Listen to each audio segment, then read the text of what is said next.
30,000 years ago, this man should be dead. No antibiotics, no stitches, no clean water. A wound like this gets infected, and infection kills. And yet, he lives because the people around him are about to do something that sounds completely insane, and that hospitals are still doing today.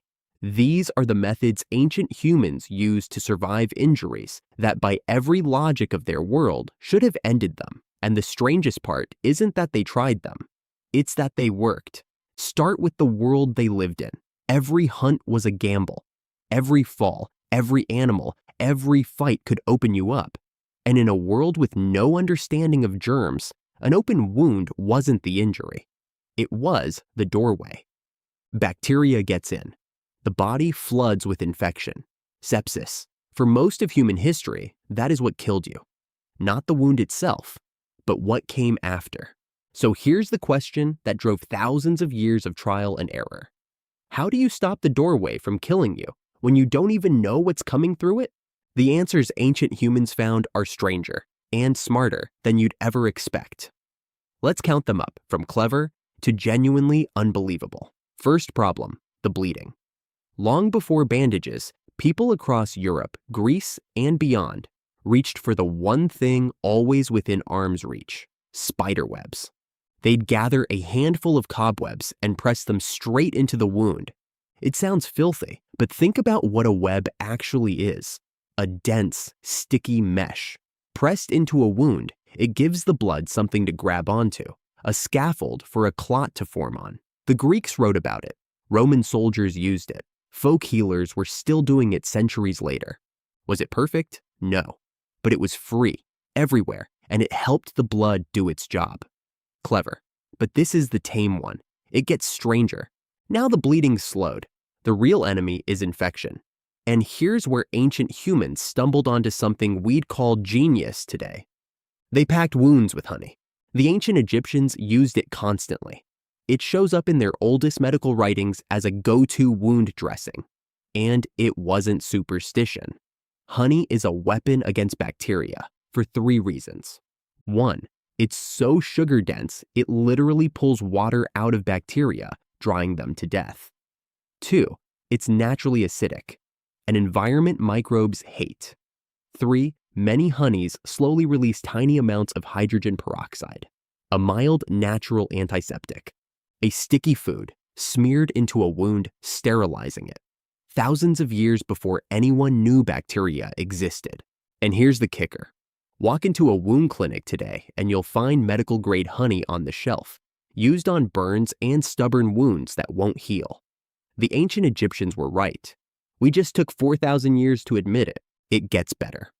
In ancient Egypt, China, Greece, and Serbia, healers did something that sounds like a mistake. They took moldy bread and pressed it onto the wound. On purpose. For thousands of years, nobody could explain why it helped. It just did.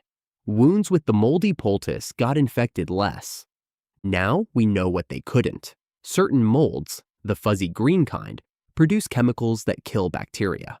It's a natural defense the mold uses to protect itself.